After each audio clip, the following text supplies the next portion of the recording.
सौतेली बहन को मिला जादुई सोने के बाल। सिमरन जब बहुत छोटी थी तभी उसकी माँ का देहांत हो गया, जिसके बाद सिमरन के पिता केदारनाथ ने मेनका नाम की महिला से दूसरी शादी कर ली। मेनका की पहले से ही एक बेटी थी काजल। काजल और सिमरन दोनों एक साथ एक ही कॉलेज में पढ़ा करती थी। तभी एक दिन उसके कॉलेज में एक कार्यक्रम रखा जाता है जिसमें कॉलेज की सभी सुंदर सुंदर लड़कियां भाग लेती है, जिसमें सिमरन और काजल भी हिस्सा लेती है। सभी लड़कियां एक एक करके रैन वॉक करते हुए स्टेज पर आती है। ये रेड कुर्ती वाली लड़की कौन है? ये तो सुपर मॉडल है। जितनी सुंदर ये दिखने में लग रही है उतने ही सुंदर इसके घने बाल हैं। ये हमारे लिए परफेक्ट मॉडल है। मुझे यही मॉडल चाहिए। ठीक है सक्सेना जी, हम इस लड़की को भी टॉप 5 के लिए शॉर्ट लिस्ट कर लेते हैं। अगले हफ्ते फिनाले में हम इस लड़की का नाम सुपर मॉडल के लिए अनाउंस कर देंगे। टॉप 5 लड़कियों में सिमरन के साथ काजल भी होती है। प्रोग्राम खत्म हो जाने के बाद दोनों बहनें घर जाने लगती है। तभी सक्सेना की नजर सिमरन पर जाती है। अरे सिमरन जी। अरे सर आप। सिमरन जी, आप वाकई बहुत खूबसूरत हैं। मुझे अपनी कंपनी के लिए आप जैसी सुंदर और सुशील मॉडल चाहिए थी, और मुझे लगता है मैं जिस लड़की को ढूंढने के लिए शहर से गांव आकर यह प्रोग्राम करवा रहा हूँ वो लड़की आप ही हैं। ये लीजिए हमारी तरफ से छोटा सा तोहफा। अरे सर, इसकी क्या जरूरत थी? तभी काजल सक्सेना के हाथ से वो गिफ्ट ले लेती है। और मैं कैसी लगी सर आपको? मैंने तो शहर में रहकर 2 साल तक मॉडलिंग भी की है। आप भी अच्छी हैं, लेकिन सिमरन जी बेस्ट हैं। ऐसे ये तोहफा सिमरन जी के लिए है, आप उन्हें दे दीजिएगा। बाय। इतना बोलकर सक्सेना वहाँ से चला जाता है और काजल गुस्से में वहाँ से घर आ जाती है। क्या हुआ काजल बेटा, जब से आई हो तुम्हारा मुंह बना हुआ है। माँ, ये कलमुही क्यों कहीं मेरा पीछा नहीं छोड़ती? क्यों हर जगह मुझे नीचा दिखाती रहती है? इस कलमुही को किसने कहा था उस कंपटीशन में हिस्सा लेने के लिए? अगर आज ये इस कंपटीशन में हिस्सा नहीं लेती ना तो सक्सेना को मैं ही पसंद आती। माँ, पता है वो सक्सेना इस शहर का सबसे अमीर आदमी ओबेरॉय सक्सेना का बेटा है, और मुझे हर कीमत पर इस फिनाले को जीतना है। तो चिंता मत कर बेटी, तू ही उस कंपटीशन को जीतेगी। भला मेरी बेटी से ज्यादा सुंदर कोई मॉडल हो सकता है क्या? नहीं माँ, उस सक्सेना को सिमरन पसंद आई है, और देखना फिनाले वाले दिन भी वो सिमरन को ही सिलेक्ट करेगा। लेकिन मुझे ऐसे नहीं होने देना है माँ, ये मेरे कैरियर का सवाल है। उस मनहूस की वजह से मैं इतना अच्छा मौका अपने हाथ से नहीं जाने दे सकती। बचपन से लेकर आज तक उस मनहूस ने हमेशा मेरी खुशी पर अपना हक जमाया है, पर अब मैं ऐसा नहीं होने दूंगी। तभी उनके घर का डोरबेल बजता है। काजल जब गेट खोलती है तो बाहर मीडिया वाले होते हैं। तो हम टॉप 5 कंटेस्टेंट सिमरन जी के घर आ चुके हैं, और हमें पूरा यकीन है फिनाले की विनर सिमरन जी ही रहने वाली हैं। आप प्लीज सिमरन जी को बुला दीजिए। नमस्ते। ये देखिए, जितनी खूबसूरत ये दिखने में है उतने ही खूबसूरत और सुंदर विचार हैं इनके। सूत्रों के मुताबिक पता चला है सक्सेना जी ने आपके लिए तोहफे भिजवाए हैं और आप उन्हें बहुत पसंद भी आई हैं। दर्शक आपसे जानना चाहते हैं आप अपने त्वचा और सुंदर बालों को कैसे मेंटेन करती हैं? ज्यादा कुछ नहीं, बाल और स्किन के लिए सबसे जरूरी टिप ये है कि इंसान को स्ट्रेस फ्री रहना चाहिए। चाहे हालात जो भी हो, उन्हें खुश रहना चाहिए। सिमरन बाहर मीडिया से बात कर रही होती है और अंदर काजल जल भून रही होती है। देख रही हो ना माँ, ये अभी से ही अपने आप को हीरोइन समझने लगी है। अगर ये सुपर मॉडल बन गई ना, फिर तो इसके पैर जमीन पर ही नहीं रुकेंगे। इसके बाद तो इस घर में हम दोनों की जगह नौकरानी की हो जाएगी। नहीं माँ, मैं ऐसी जिंदगी नहीं जी सकती। तो चिंता मत कर बेटी, मैं ऐसा नहीं होने दूंगी। क्या हुआ काजल, तुम इतनी उदास क्यों हो? उदास नहीं तो क्या नाचेगी मेरी बेटी? तुझे अच्छे से पता था ना कि मेरी बेटी का मॉडल बनने का बचपन से ही सपना है, और उसने मॉडल बनने के लिए अलग से कोर्स भी किया है। फिर तुझे उस कंपटीशन में हिस्सा लेना जरूरी था क्या? माँ, वो मैम ने जबरदस्ती मेरा नाम उस कंपटीशन में डाल दिया था। मैं तो उसमें भाग ही नहीं लेना चाह रही थी। बस बस रहने दे और जाकर हम सब के लिए खाना बना दे। काजल बहुत ही ज्यादा गुस्से में थी। अपनी सगी बेटी काजल को खुश करने के लिए उसकी माँ उसके कमरे में जाती है। अब तू अपना ये उतरा हुआ चेहरा सही कर ले। ये देख मैं तेरे लिए क्या लेकर आई हूँ, शैम्पू। ओफो माँ, मेरा मजाक का बिल्कुल भी मूड नहीं है। अब जाओ यहाँ से। कल फिनाले का दिन है और कल वो सिमरन की बच्ची फिनाले जीत जाएगी। ऐसा इस जन्म में तो क्या, अगले 7 जन्मों में भी नहीं होगा। ये देख मैं एक ऐसी चीज लाई हूँ जिसे लगाते ही सिमरन हमेशा हमेशा के लिए गंजी हो जाएगी और फिर तुम इस फिनाले को जीत जाओगी। अरे वाह माँ, अब तो मुझे पक्का ही यकीन हो गया आप ही मेरी सगी माँ हो। अब जा और जाकर उस कलमुही के शैम्पू में ये शैम्पू मिला दे। अगले दिन सिमरन जब बाथरूम से नहाकर बाहर आती है तभी कंघी करते ही उसके सारे बाल जमीन पर गिर जाते हैं और वो टकली हो जाती है। अरे ये क्या हो गया? मेरे सारे बाल कहाँ गायब हो गए? कल तो फिनाले है, अब मैं उस कंपटीशन में कैसे हिस्सा लूंगी? सिमरन फुट कर रोने लगती है। सिमरन की ये हालत देखकर काजल और उसकी माँ बहुत ही ज्यादा खुश होती है। अगले दिन फिनाले होता है। सभी लड़कियां उसमें फिर से हिस्सा लेती है लेकिन सिमरन नहीं जाती है। अरे इन लड़कियों में वो खूबसूरत लड़की सिमरन है ही नहीं कि फाइनलिस्ट तो वही थी। हाँ है वो। पता नहीं सर, ना तो उसका फोन लग रहा है और ना ही वो अभी तक यहाँ पर आई है। मुझे हर हाल में वही लड़की चाहिए। तुम उसके घर जाकर पता करो। उसके बाद सक्सेना की असिस्टेंट सिमरन के घर जाती है। अरे सिमरन जी, आज तो फिनाले है और आप अभी तक यहीं हैं। आप आई क्यों नहीं? अब देर बिल्कुल भी मत कीजिए और चलिए मेरे साथ। सर आपका ही इंतजार कर रहे हैं। और ये क्या, आपने अपने सर को क्यों ढक रखा है? आपके बाल तो बहुत ही सुंदर है। आप बाल खोल कर रखा कीजिए। अब जल्दी करिए। तभी सिमरन अपने सर से कपड़ा हटा देती है। अरे सिमरन जी, ये क्या कर दिया आपने? आपको जरा भी अंदाजा नहीं है आज की फाइनलिस्ट आप ही थी और सर को आप बहुत ही ज्यादा पसंद आई थी। ये आपने अच्छा नहीं किया।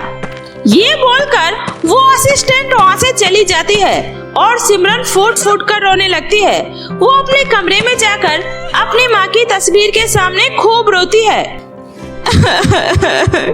माँ, ये सब मेरे साथ क्या हो गया माँ? अब मैं किसी को अपना मुंह कैसे दिखाऊंगी?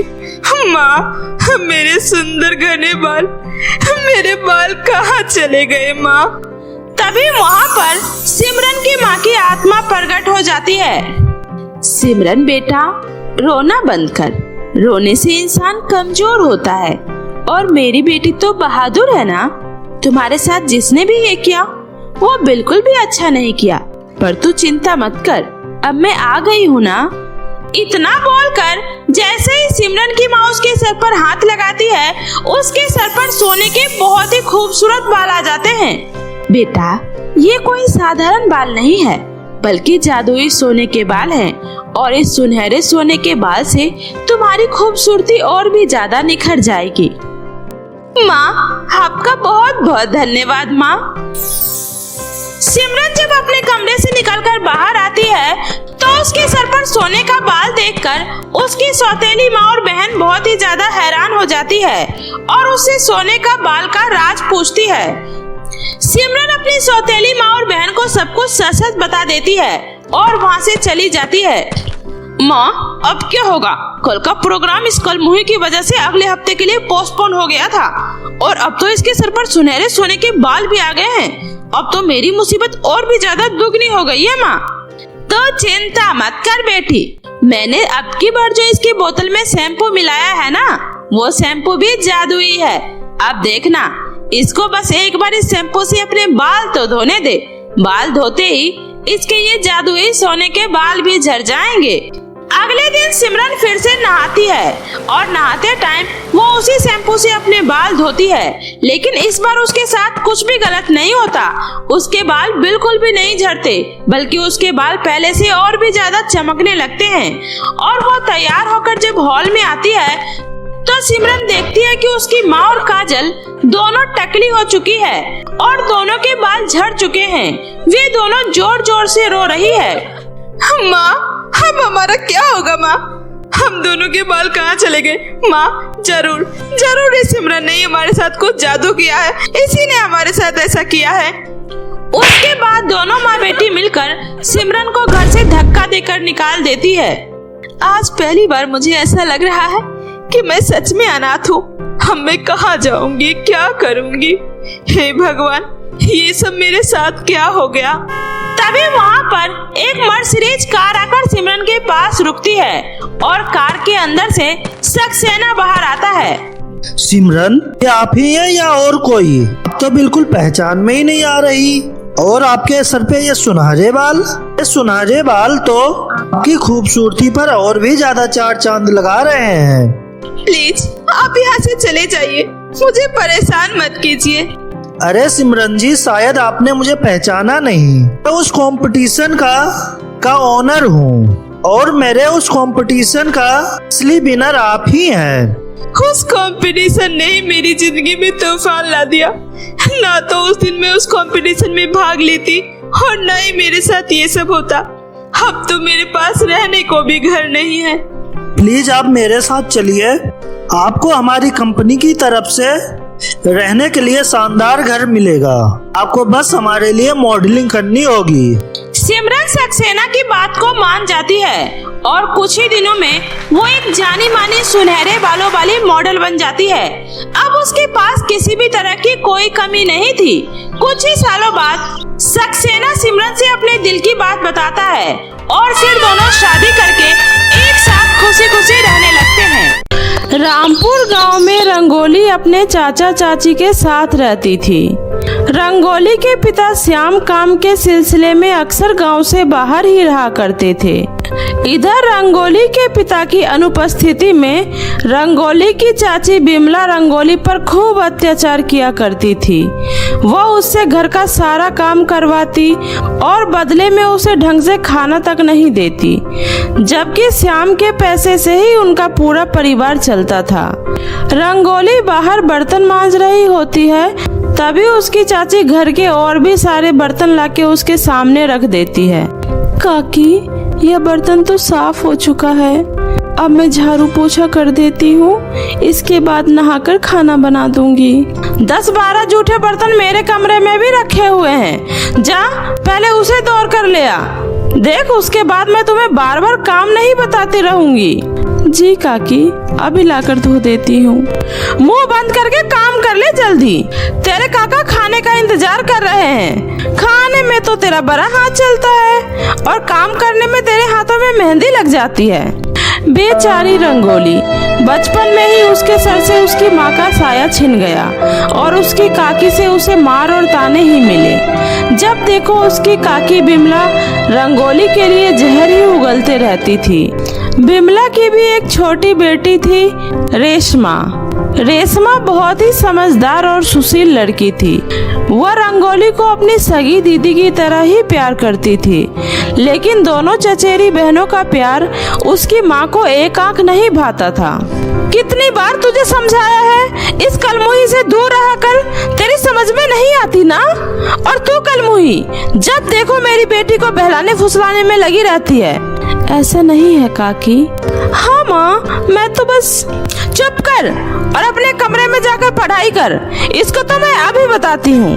बिमला रंगोली को जोरदार थप्पड़ जड़ देती है। घर में इतना काम पड़ा है और महारानी यहाँ बैठकर हंसी ठिठोली में लगी हुई है। इसी तरह रंगोली का दिन काकी के ताने सुनकर कट रहा था। रंगोली के पिता कुछ दिनों में ही गांव आने वाले थे। उन्हें रंगोली का विवाह करना था, लेकिन बिमला यह चाहती थी कि पहले उनकी बेटी रेशमा का विवाह हो और रंगोली जिंदगी भर नौकरानी बनकर घर में ही बैठी रहे। अरे ओ रेशमा की माँ, मेरे भाई मुरारी की चिट्ठी आई है। अगले हफ्ते ही मेरा भाई गांव आ रहा है। आखिर अब रंगोली बिटिया की भी शादी करनी है। देखो जी, मैं वो सब नहीं जानती। मैं तो सबसे पहले अपनी बेटी रेशमा की ही शादी करूंगी, उसके बाद ही रंगोली के बारे में सोचूंगी। अरे ये तुम कैसी बातें कर रही हो? रंगोली बिटिया बड़ी है, कायदे से पहले उसकी शादी होनी चाहिए, उसके बाद ही रेशमा की शादी होगी। अभी हमारी रेशमा की उम्र ही क्या है? देखो जी, जब तक रंगोली घर पे है उसने घर का सारा काम संभाल रखा है। उसके जाने के बाद मुझे बहुत परेशानी होगी और मुझसे अब कोई काम भी नहीं होता। और एक बात, जब तक रंगोली है तभी तक भाई साहब घर चलाने के पैसे भेज रहे हैं। उसके घर से चले जाने के बाद भाई साहब हमें पैसे भेजना बंद कर देंगे, फिर हमारा घर कैसे चलेगा? ऐसी कोई बात नहीं है रेशमा की माँ, मुरारी भाई उसके बाद भी हमारी हेल्प करेंगे और हमारी रेशमा की शादी में भी हमारी मदद करेंगे। आखिर वो रेशमा को भी अपनी बेटी रंगोली की तरह प्यार करते हैं। तुम तो चुप ही रहो जी, तुम्हारे हिसाब से अगर चली फिर तो हो ही गया। वैसे मेरे दिमाग में एक आइडिया आ रहा है। क्या आइडिया आ रहा है, हमें भी बताओ। वो रौनकपुर वाला रिश्ता बहुत ही अच्छे घर से है। उस घर में अगर किसी तरह हमारी रेशमा बेटी चली गई फिर तो उसकी किस्मत ही चमक जाएंगे। मैं रंगोली की जगह रेशमा की शादी वहाँ करवाऊंगी, तुम बस देखना। वैसे भी हमारी रेशमा रंगोली से ज्यादा सुंदर है, लड़के वाले रेशमा को ही पसंद करेंगे। अगर लड़के वाले रंगोली को पसंद कर लिया तो? ऐसा कभी नहीं होगा जी, मैं रंगोली को घर से बाहर भेज दूंगी। हमारी रेशमा कितनी गोरी है, लड़के वाले तो उसे देखते ही पसंद कर लेंगे। बस एक बार रेशमा की शादी हो जाए उसके बाद उस काली से कोई शादी नहीं करेगा। रंगोली भी कम सुंदर नहीं है, वो तो तुम उसे कड़ी धूपों में काम करवाती हो इसलिए उसका रंग सांवला हो गया है। देखो जी, उस कलूटी का आप और ज्यादा बखान मत करो। मैं उसे धूप में ही दौड़ाऊंगी और उसे और भी ज्यादा काली बनाऊंगी ताकि उसे कोई पसंद ही ना करे। रौनकपुर वाले लड़के से तो मेरी बेटी रेशमा की ही शादी होगी। ऐसा रिश्ता मैं अपने हाथों से नहीं जाने दूंगी। वहीं दूर खड़ी रेशमा अपनी माँ की यह सारी बातें सुन लेती है। माँ, आखिर आप ऐसा कैसे कर सकती हो? दीदी तो मुझसे बड़ी है ना, पहले उनकी ही शादी होनी चाहिए। मैं ये शादी हरगिज नहीं करूँगी। उस रौनकपुर वाले लड़के से दीदी की ही शादी करा दीजिए। तो चुप कर, तुझे अभी कुछ नहीं मालूम। हम जो भी करेंगे तुम्हारी भलाई के लिए ही करेंगे। ऐसा लड़का बार बार नहीं मिलता। अरे उस घर में ब्याह कर जाएगी तो रानी की तरह रहेगी। बहुत ऊंचे खानदान वाले हैं वो लोग, दूर दूर तक नाम है उनका। माँ देखो, ये बहुत ही गलत कर रही हो आप। मेरा आपसे निवेदन है कि आप पहले रंगोली दीदी की शादी करें, उनके साथ इतना अन्याय मत करो। माँ बहुत जवान चलने लग गई है तेरी, अब तू मुझे सिखाएगी कि मुझे क्या करना चाहिए और क्या नहीं करना चाहिए।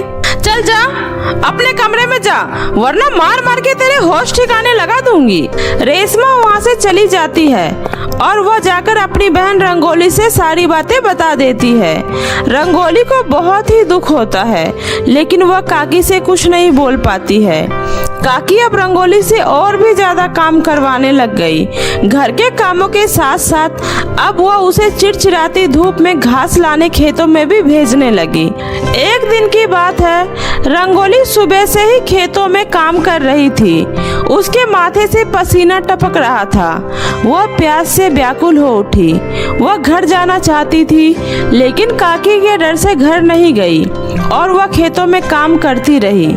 अब मुझसे बर्दाश्त नहीं हो रहा, मुझे बहुत तेज प्यास लग रही है। काश कहीं से मुझे पानी के कुछ बूंदे मिल जाती। हे भगवान, अब मैं क्या करूं? पानी। इतने में सामने से एक बूढ़ी औरत कमंडल में पानी लिए वहां से गुजरते हुए रंगोली को दिखाई देती है। बिटिया, इस जेठ की दोपहरिया में इतनी धूप में तुम यहाँ खेतों में काम कर रही हो? देखो तो कैसे पूरा मुंह सूखा जा रहा है तुम्हारा। लो बेटी, पानी पी लो बेटा। रंगोली के मुंह से आवाज तक भी नहीं निकल पा रही थी। उस बूढ़ी औरत को रंगोली पर बहुत ही दया आ जाता है और वह उसे अपने पास बिठाकर पानी पिलाती है। आपका बहुत बहुत धन्यवाद अम्मा, यह पानी आज मेरे लिए अमृत के समान है। मैं जानती हूँ बेटी, तुम्हारे जीवन में बहुत ही कष्ट है। बेटी, मैं एक जादूगरनी हूँ और मुझे तुम्हारे बारे में सब कुछ पता है। तुम चिंता मत करो बेटी, अब से तुम्हारी दुख की घड़ी खत्म। यह लो। यह क्या है अम्मा? बेटी, यह मेरी तरफ से तुम्हारी शादी का छोटा सा तोहफा है। यह फ्रॉक तुम अपनी शादी में पहनना, और इस बिंदी को जब तुम्हें लड़के वाले देखने आए तो इसे अपने माथे पे लगाना। यह फ्रॉक और बिंदी जादुई है, ये सदैव तुम्हारी मदद करेगी। इतना बोलकर वह बूढ़ी औरत वहाँ से गायब हो जाती है। अब रंगोली भी उस फ्रॉक और बिंदी को लेकर घर आ जाती है।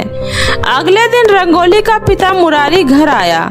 उसने रिश्ते वालों को अपने घर बुलवाया। लड़के के माता पिता के साथ लड़का भी आ गया।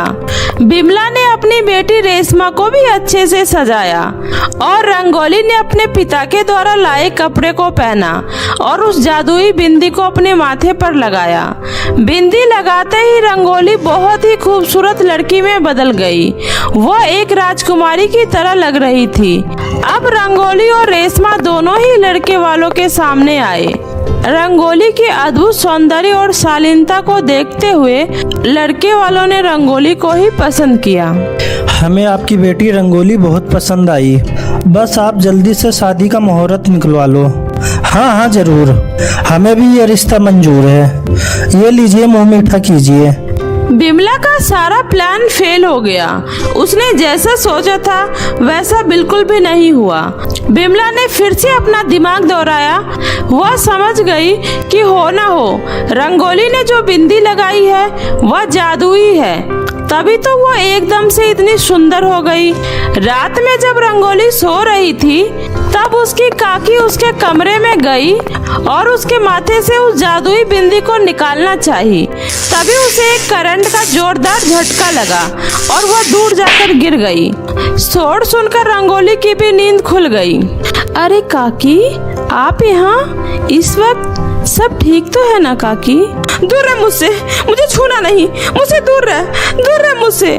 तभी उधर से रेशमा और श्याम भी आ जाते हैं। माँ, क्या हुआ माँ? आप दीदी से इतना डर क्यों रही हैं? यह देखो, मैं भी तो दीदी के पास हूँ, मुझे तो कुछ नहीं हो रहा। माँ, नियत अच्छी रखोगी तो सब कुछ अच्छा होगा। हमें खुशी खुशी दीदी की शादी की तैयारियाँ करनी चाहिए। रेशमा ठीक कह रही है, ईश्वर की भी यही मर्जी है। अब हम खुशी खुशी रंगोली बिटिया का ब्याह करेंगे। यह सुनकर बिमला को भी अपनी गलती का एहसास होता है और वो अपने किए के लिए रंगोली से माफी मांगती है। और फिर अंत में बहुत ही धूमधाम से रंगोली की शादी रौनकपुर वाले लड़के से हो जाती है। रंगोली ने अपनी शादी में उसी फ्रॉक और बिंदी को लगाया था जो उस जादुई बुढ़िया ने उसे दिया था। जादुई फ्रॉक और बिंदी ने रंगोली का खूब साथ दिया। ससुराल आते ही उसने अपने ससुराल वालों का दिल जीत लिया और सभी हंसी खुशी एक साथ रहने लगे। तो मेरे प्यारे दोस्तों, कैसी लगी आपको मेरी ये कहानी? मुझे कमेंट करके जरूर बताएं। कहानी अच्छी लगी हो तो इसे अपने दोस्तों के साथ भी शेयर करें। और हाँ दोस्तों, अगर आपने अब तक मेरे चैनल जादुई टीवी को सब्सक्राइब नहीं किया है तो जल्दी से लाल बटन दबाकर अभी सब्सक्राइब कर ले। तो मिलती हूँ ऐसे ही फिर किसी नई मजेदार जादुई कहानी के साथ। तब तक अपना ध्यान रखें। बाय बाय दोस्तों।